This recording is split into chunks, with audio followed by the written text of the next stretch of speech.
जाजपुर में बोलो मानुनी हईजा विभिन्न हस्पिटाल चिकित्सित होती 141 आक्रांत। राज्य सरकार विफलता जो हईजा व्यापी जिले में भयभीत साधारण लोके सरकार प्रकृत तथ्य जनसाधारण लुचाऊंट से जाजपुरवासी असंतोष देखा आम जाजपुर जिले में डायरिया देखी नथिलु आपातत चिंता करा 2000 मसीह 2000 रु 2025 भितर 25 वर्ष बीतीगला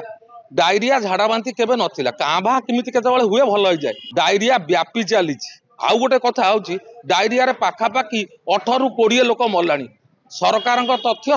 7 रे सीमित रही एतरे सरकार प्रशासन संपूर्ण अवहेला प्रदर्शन करुचंती जो विशोधन कथा कहउचंती दूषित पानी कथा कहउचंती केबे चिंता करचंती याकू विशोधन करिया पय साधारणतः वर्षा दिन पूर्व विशोधन करा जाए रज पूर्व विशोधन करा जाए सेगुड़ाक संपूर्ण विफल ये नुआ सरकार प्रशासन भी तांकर किंतु जाजपुर एक उन्नत जिले में परिगणित सारा राज्य में जाजपुर ना अच्छी किंतु बड़ दुख परितापर विषय ए जिले में भी एबे हईजा कलेरा भाया रोग हो तेणु एठी प्रशासन अवहेला बहुत जिला को आसी आमर स्वास्थ्य मंत्री आसिक देखले जे ना पानी पाई होउछ कोन पानी पाई होउछ तार रिपोर्ट आसला पानी पाई एटा होउछ बोली ता देरे अलगा कारण किछि से जणैला नै 2025 मसिया रे जाजपुर भलिया जिला रे रोगी मृत्यु हबा पुणी हईजा कारणरू एटा बड़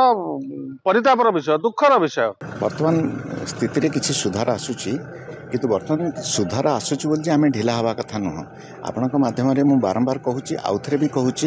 जे आम समूह भाव आमको दरकार यहाँ को कंट्रोल आने तेणुक पानी को फुटेक पीबे बाहर पानी पीबे ना बाहर खाद्य खाइबे ना ट्यूबवेल पानी अन्य कौन व्यवहार करेंगे पानी फुटेक पीबे केवल बरी गोष्ठी सदन मेडिकल आसते पानीय जल बर्तमान मुझे मेडिकल अफिसर सहित कथी से सब ठीक करेंगे यथाशीघ्र ठीक करने व्यवस्था कलेक्टर कलेक्टर मैडम भी आसते कलेक्टर मैडम भी आज से कहुई मेडिकल अफिसर सहित कथा होती जिते शीघ्र संभव से समाधान करें।